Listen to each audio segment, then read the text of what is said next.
There are 32 NFL teams, and unfortunately, only 14 of those teams can actually make the playoffs.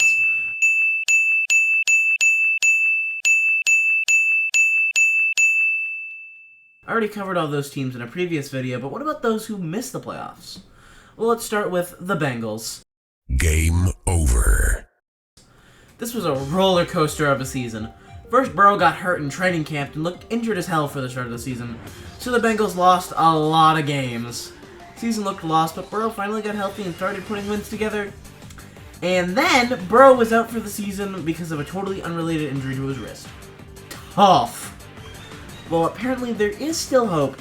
Backup Jake Browning is cooking, and it doesn't matter because you have to play the Chiefs in a must-win game. Like I said, an absolute roller coaster. It's easy to write the season off because of the Burrow injury, which is fair, but this team's going to have an interesting offseason because both Tyler Boyd and, more alarmingly, T. Higgins are free agents. Which is really damn scary, as it's going to be quite difficult to keep the elite receiving core intact, especially with how much money Chase is going to end up getting paid. We're as good as Higgins and Boyd are, Jamar will be staying, and both of them might have to leave just because of how much money he's going to get paid. I think Boyd is more likely to stay, but Higgins wants to be number one and he wants to be paid like one. I say this, but they'll probably end up keeping all three of them just because I mentioned it. Oh, come on! I don't want to talk about this team! Look, as a Patriots fan, I didn't expect much from the season. The season was to see if Mac was the guy. We got our answer on that. No! Mac Jones is horrible, and his confidence has been destroyed more than Aaron Rodgers' Achilles. Every player with the damn got injured, and Bill Belichick got fired. Oh, I mean, he mutually parted ways with the team, and then went on to be blacklisted from the NFL. This team needs a quarterback, and this has to be the least quarterback-friendly team of all time. The offensive line is mid as hell when healthy, and is almost never healthy. The receiving core is dog shit, and sure, Hunter Henry's a good tight end, but he's also a goddamn free agent. This team is in the worst possible situation ever. Because we have to choose between a quarterback who will be ruined or throwing some fucking balls and drafting Marvin Harrison Jr. But, of course, because I can't have happiness, we're going to take Jane Daniels that is end up going to being out of the NFL in 3 years. Kill me. Okay, I just broke out of Nick's basement so I could talk about, oh, fuck the Jets. Whopper, Whopper, Whopper, Whopper, Junior, Double, Triple, Whopper, and Pop. Anyway, the original fucking meme. This team went all in and traded for a future Hall of Famer and 4-time MVP. And guess what happened? Jacoby Myers threw for more touchdowns than him. So did Joe Flacco, Tyson Bagent, Tommy DeVito, and Clayton fucking Tune. This was truly a season from hell. This team had all the pieces to win a Super Bowl. An elite defense, a star receiver in Garrett Wilson, a great run game highlighted by Breece Hall, and they also got Dalvin Cook, who definitely won't average 3 yards to carry and have 0 touchdowns this year, surely. We're all ended with one play. Rodgers never even completed a pass for the Jets. I know there's the logic that there's always next year, which is fair because his core is still very good. But Rodgers is 40, coming off of Achilles tear, and don't let his apparent comeback that's supposed to happen fool you. He'll never be the same. With how the choices his O-line is, he might tear his other Achilles. 'Tis the way of the butt fumble.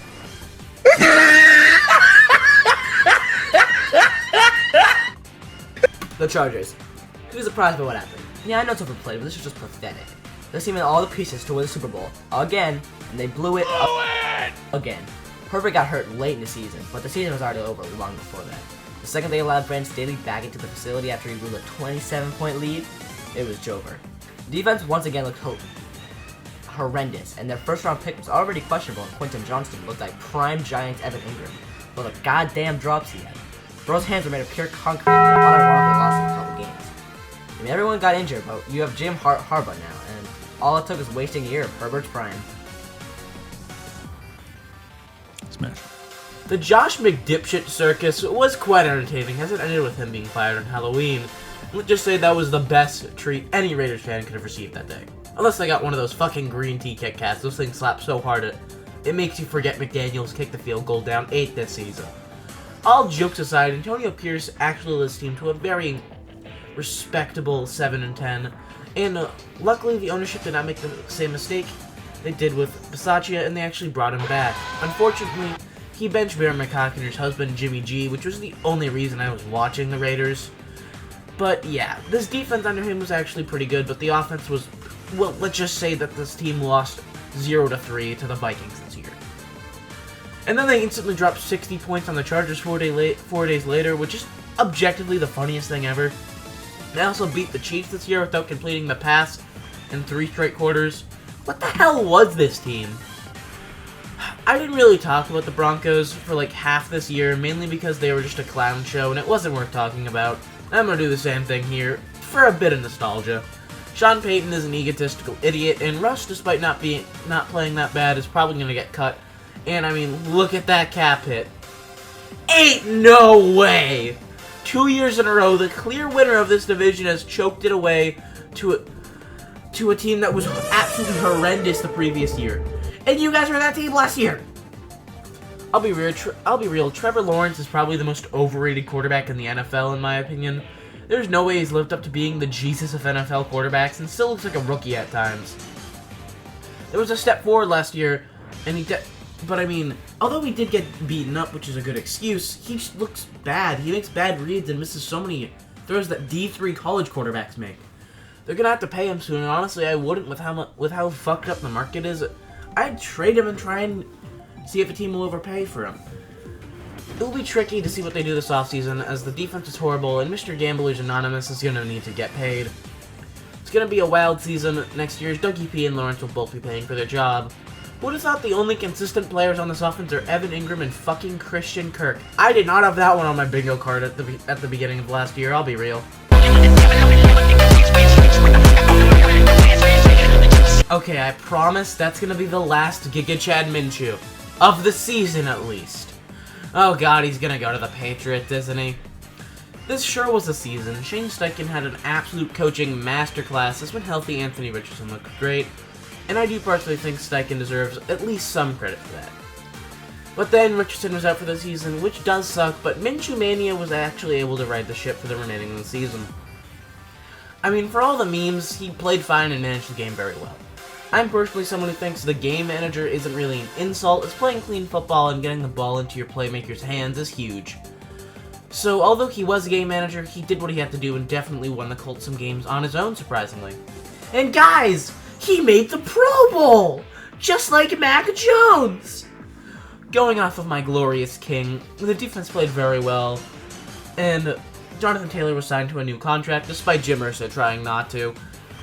And he proved why, because he was one of the best running backs in the league. But Zach Moss was also very good when Jonathan Taylor wasn't available when he was on the PUP list for the beginning of the year.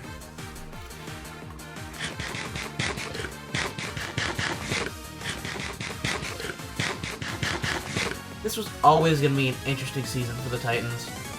Ryan Tannehill was basically a dead man walking for the time he actually played, and really everyone in the organization was aware that Will Levis would be starting at some point. This is looking like it's going to be King Henry's last year in Tennessee, and it unironically is Mike Vrabel's last season there. Wait, what? Why? After everything Mike has done for the organization, is it his fault the GM traded A.J. Brown?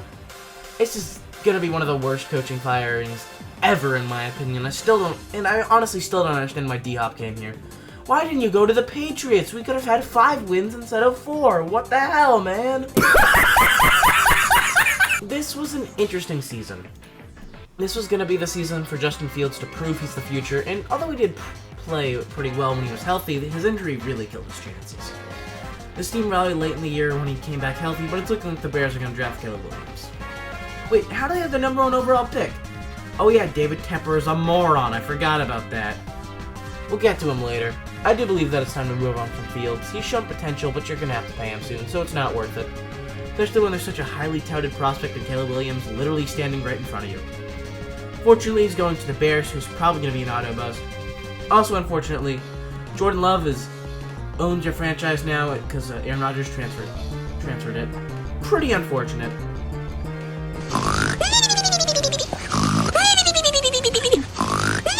Dude, what? Like, what? This entire team's season feels like a fever dream. What the hell were the Vikings doing this year? They started off 0-3 despite Kirk playing some of the best football of his career. Then they beat the Panthers like literally everyone else. Then barely lost to the Chiefs, but Justin Jefferson got hurt, so clearly the season's lost. Right? Nope, 5 straight wins. Well, did I mention that in the middle of the street, Kirk O'Chains tore his Achilles? But they traded for Josh Dobbs, who's thrust into a game despite not knowing the playbook or any of his receivers' names. Okay, Josh Dobbs is playing great, but they did lose a tough one to the Broncos. But now they're just getting more adjusted to the playbook. They should easily be able to beat the Bears. Right? Josh Dobbs threw 4 picks. I don't understand it either. Then they had the infamous 3-point game, which, yes, they did win, but Josh Dobbs got benched in. They then had to lost 4 straight. I don't know, man. I feel like I just described the season of at least 4 separate teams. I mean, what do? Trade up for a quarterback, re-sign Kirk? Maybe you stay where you are and dress him like Michael Penix? It's going to be a very interesting offseason for them. But before anything else happens, re-sign Justin Jefferson. Who am I kidding? They throw away great receivers. He's going to end up leaving. As long as he goes to the Patriots, I'm okay with it. Bruh. You know, I saw the Giants season going one of 2 ways. They either built up the last year and were really good, or they fell back down to earth. Spoiler alert, it was option 2. First of all, Daniel Jones' contract is just mind-boggling. I know he was hurt, but when he was playing, well, he was not good. In his 6 starts, Jones threw 2 touchdowns against 6 interceptions. That's horrendous. On top of that, both those touchdowns were against the 4-win Cardinals. I mean, what can you do? He's getting paid $40 million a year, and you can't cut him until next year. Who would have thought giving a quarterback who had 1 above-average season $40 million would be a bad year? Not like he had any help. Saquon Barkley was obviously pretty good when healthy, but the O-line was injured as hell and just overall bad. The receiving corps was led by Darius Slayton with a crazy 777 yards. And Darren Waller, their big offseason acquisition, had a jaw-dropping 550 yards and 1 touchdown. Also because it's Darren Waller, he got hurt. On the Giants, and just throwing in the towel and solving the franchise. It's not worth it anymore. Together, unleashes towards the end zone. You guys hired Dan Quinn and Cliff Kingsbury? Dude, what? I mean, Mike Vrabel was right there. Okay, you guys literally assembled the ultimate meme coaching staff. That's just absolutely amazing. Okay, now on to the actual analysis. I said Sam Howell was going to be the breakout candidate, was my breakout candidate of the year. And he definitely took the Baker Mayfield comparisons way too far. Basically speedran his career with the Browns in 1 season. Just inconsistent. He led the league in passing for a bit, threw a solid amount of touchdowns, was careless with the ball, and took way too many sacks. He was benched for Obi-Wan Jacoby multiple times, and Brissett ran the offense way better. His team has plenty of wide receiver talent, but Howell was not able to unlock it, and he failed just like the Commanders' defense. Secondary was horrible. Pass rush fell apart when they traded Montez Sweat and Chase Young. And I'd say at least you got rid of Ron Rivera, but I mean, Dan Quinn? Why? Like I said, that's just beyond me. Luckily, Drake May or Caleb Williams, if he falls, is going to be in a very good situation there. Because, like I said, there's a lot of receivers for him to throw to. Send the player haters running straight back to the dealership. Me, I'm in the spaceship. That's right, I work for NASA. Just know it, this is not a fraud. Hold up, my bodyguard. No, I don't care if he only played 1 game. He let a game-winning drive, and god damn it, I find Drew Lock hilarious. With that out of the way, this season was a huge disappointment. This team was one that people who overthought the NFL picked to win the NFC West. I was surprisingly not one of them. But my point is, this team had so much upside. A great young team with another great draft. And I mean, it's not like that draft ended up being bad. Sure, Zach Charbonnet was a disappointment, but both their first-round picks were great. Devon Witherspoon was the best rookie defensive back, and JSN had a ton of flashes, even with Lockett and DK there to stifle his production. Overall, this was just a disappointing season. Now that Pete Carroll's gone, it might end up being a massive mistake. But I do like the Mike McDaniel hire a lot, as you guys do need to improve that defense. Hopefully Tariq Woolen's good. I honestly don't know. This was always going to be a painful season, with Midget Murray out for half the year, and basically having 0 talent on the roster. It was going to hurt. But in all fairness, this team was decently competitive and actually got some big upsets against Dallas and Philly. Kyler looked fine, but overall, he showed enough to keep his job despite all the rust. He had his moments, and I'm still part of the Kyler's really fucking good at football club. I didn't really like the Jonathan Gannon hiring because I felt like the defense shouldn't have been the main focus, but I did think it was a good thing that they got rid of the ultimate hack in Cliff Kingsbury. But I'll admit it, I was wrong And they brought a great culture, and it's a very high chance they land Marvin Harrison Jr. if things go right.